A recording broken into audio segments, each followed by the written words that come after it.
Hello folks, I'm Alex, this is Alex Unabridged, and it's time to look at what was top of the trash pile and bottom of the garbage bin for week 3 of GARBAUGUST.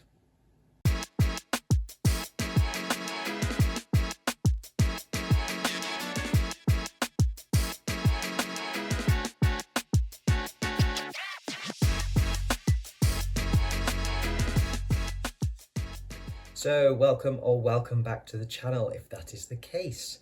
Yes, week 3 is done. That was sex and or violence for GARBAUGUST this year. And so I read 4 books last week that covered that particular prompt, which is nowhere near as much as I had intended to get through, but I prioritised carefully so that I'm making sure that I'm still hitting enough bingo board squares with what I picked.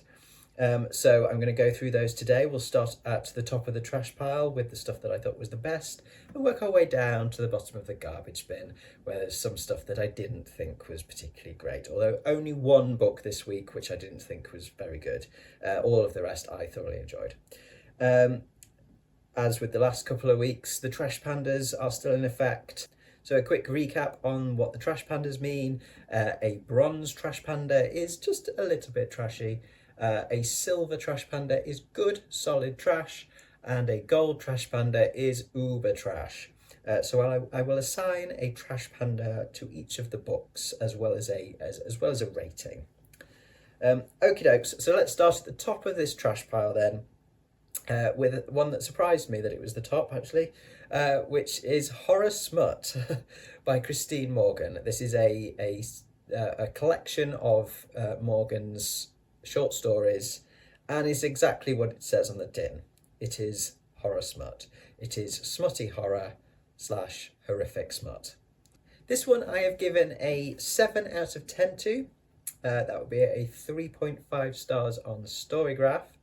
And this is a gold trash panda without a doubt. It is absolutely a gold trash panda. Yeah. It's quite a mixed collect. It's a mixed bag, this one, in terms of how much I enjoyed it. None of it was bad. It was all well written, and Morgan has some really interesting, really good prose and some really good description. Actually, I think the atmosphere, setting, that kind of thing was really well done. It was more to do just with my own personal tastes in terms of mixed bagness. There were a couple of stories in there that I really liked. One in particular about a guy who sees a woman at a bar who is kind of mesmerising to all the male patrons. He thinks he stands no chance with her until she comes over to his table and starts kind of chatting him up. And takes him back to her flat where he gets more than he bargained for. I really enjoyed that one. I thought that one was excellent. And so, yeah, there were a couple in there. There was 2 or 3 in there that I thought were really, really good. There were a couple where it was just not my cup of tea. The sort of theme, content, setting, things like that just wasn't for me. But they weren't bad by any means. And then there were a couple that were just a bit too far into the extreme for me. I was just like, nope. I finished them, but they were, too extreme for me. Largely where sort of, as you'd expect with something called horror smut, you are going to get a fair amount of sexual violence.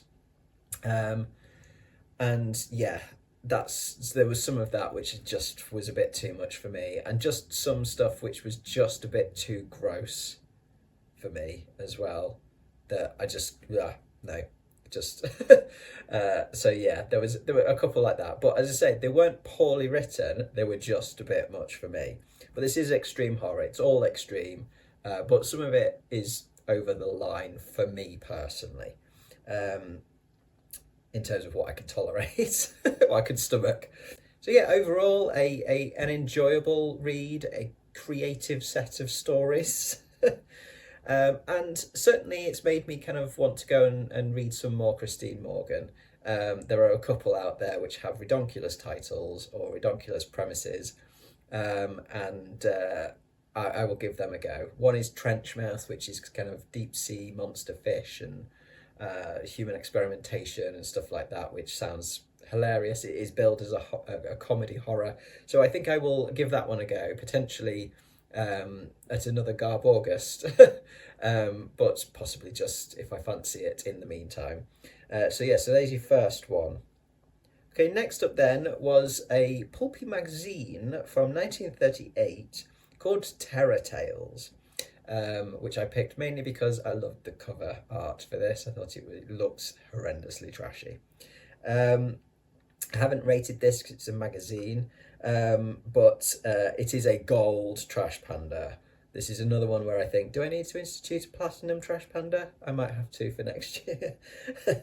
But yeah, this one was uber trashy, but great fun, really great fun, and really interesting just to read in terms of, looking at something from that era. But yeah, this one was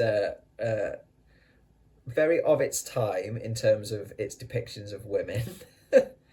And not just within the text, but also it's because it's a pulpy magazine. There was some illustrations, some like pen and ink illustrations, that kind of thing in it, and pretty much all of the women in there are at least topless.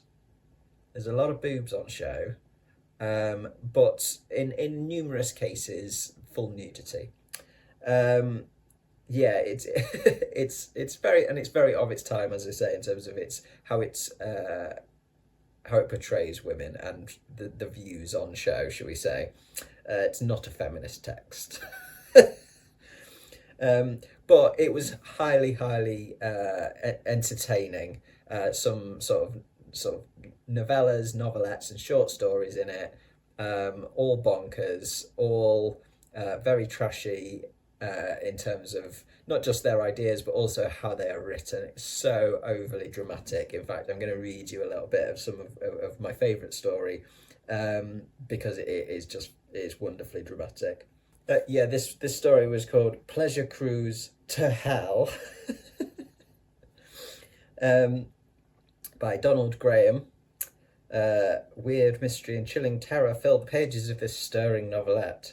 Yep, and this is, as you'd expect, a story about a group of folks on a pleasure cruise who end up sort of run aground or stuck at this what's called Madman's Island, where there are rumours and tales of terror coming out of this island. And yeah, the some of the prose in this, I love the drama of it, the over the top kind of writing. I'll read you a little bit. Sagging upon the wheel was the body of a man. His head was hooked over the top of the wheel, while his arms, outflung between the spokes at each side, were reaching before him. His once blonde hair was now a clotted mass of violent death. Supported as he was by the brace of the wheel, he remained in an upright position, his crumpled legs rubber-like in death. To me, in that terrible moment, he seemed the devil's marionette dancing on the strings of horror, dead arms outstretched, groping to embrace his prey. As the clean white yacht rolled softly with the swell, the wheel turned slowly from side to side, making the corpse's limp legs execute hell's own macabre dance in the crimson pool at his feet.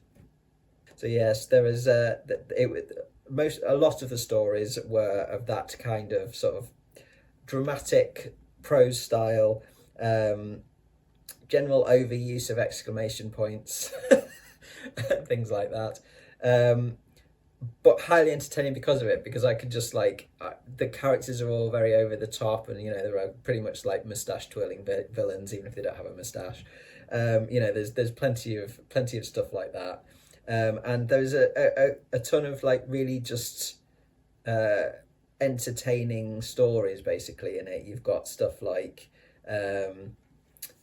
Bride of the Serpents, Mistress of Satan's Hounds, When the Banshee Calls, Beauty and the Butcher, Catwoman, things like that.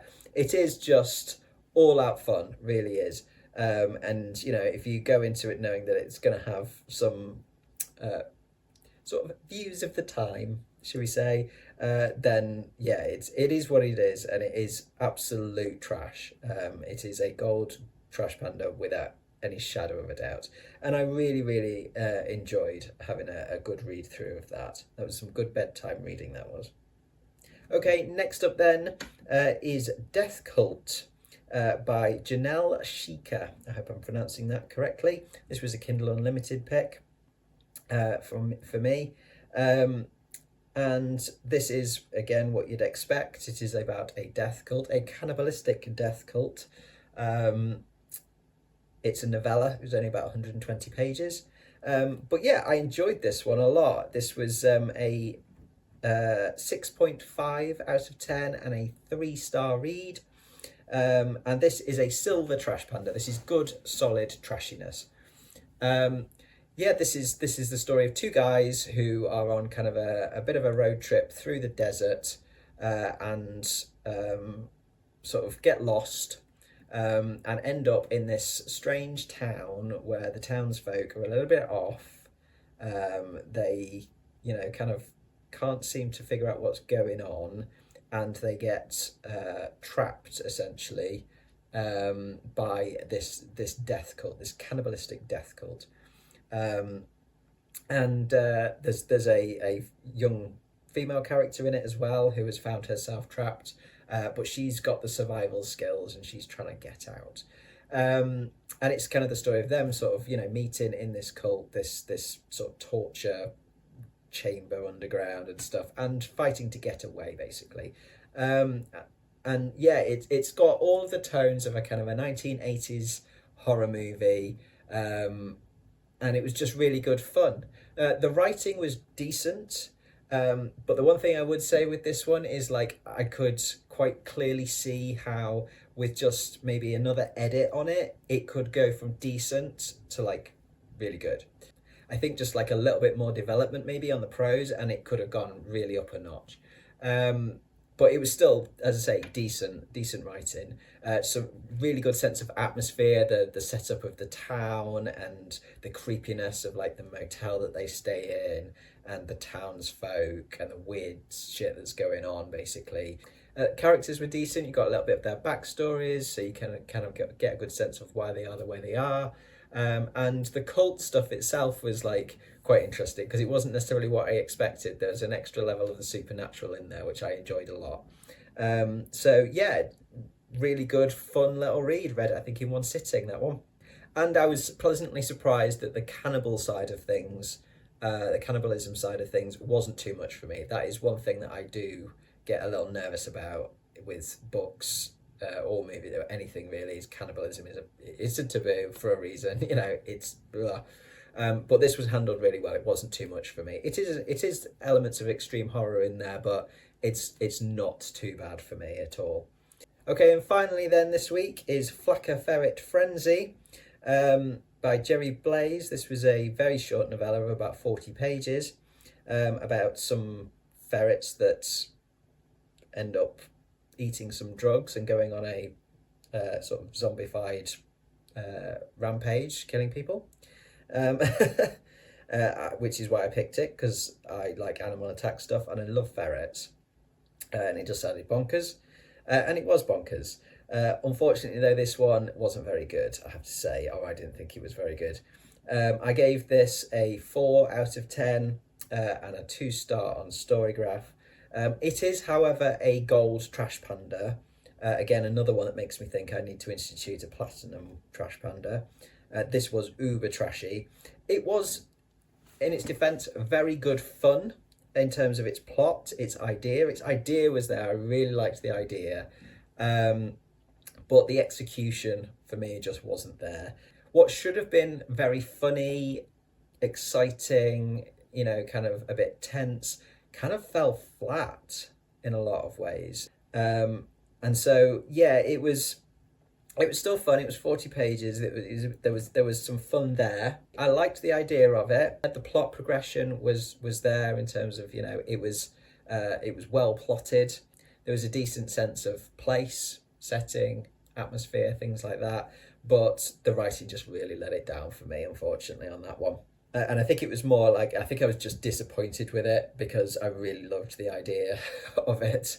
And it's just a shame when it doesn't quite do what you want it to do, I think. So those are the 4 things that I read for week 3 then, for Sex and or Violence week.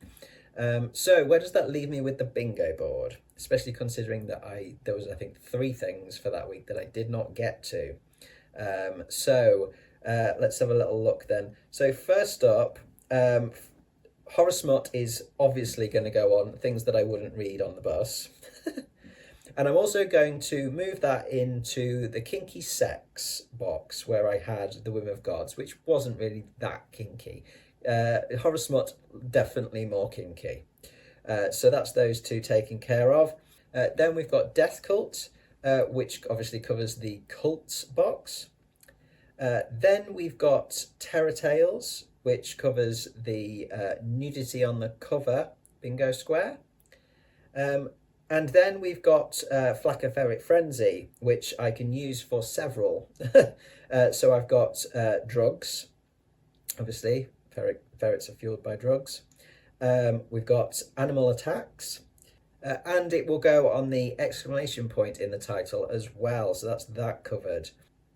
And then I was hoping to fill the written under a pseudonym box with The Morgo Rises, which I didn't get to, unfortunately. But I had a little search around of the stuff that I've already read and found that James Becker, author of The Dante Conspiracy, that I read for week 2, that is a pseudonym. His real name apparently is, I think it's like Peter Stuart Smith or something. And he says in his bio that, you know, he used a pseudonym because Peter Stuart Smith is a boring name. So the Dante Conspiracy is also getting ported across to written under a pseudonym. So there we go. That is where I am up to so far with the bingo board. So we've got, for next week, I've got to get something for Killer Kids, Trash in Translation, based on a video game, Giallo or Slasher, a host recommendation, and a 3D movie or step back cover. So that is doable. That is doable now. Oh, and green on the cover or poster. Yeah, that's fine. I can manage that. So that is doable now. I've just got to actually get the books read / the movies watched. I have got some movies to go in here as well. And in terms of the decades, I'm not doing too bad with that. I do need to read some more pulpy magazines to cover some of the earlier decades. But I think I should be able to do that as well. So at the moment I am on track to complete my challenge. I've just got to get a move on because we've only got like 3 or 4 days left before we hit the end of August. So it's going to be a sprint to the finish, but I think I can do it. So there we go. That'll do from me today, folks. Thank you very much for watching as always. Do drop your thoughts in the comments below. It's always good to hear from you. Do let me know if there's anything on here that you think you might give a try to now that I've told you about it. I will be back on Friday with my big old pile of possibilities for September's reading. So we've got Shorty September coming up. I'm going to be tackling some series that I've got on the go as well, and a few other bits and pieces. So we do hope you'll join me for that then. But from me, for now, stay trashy.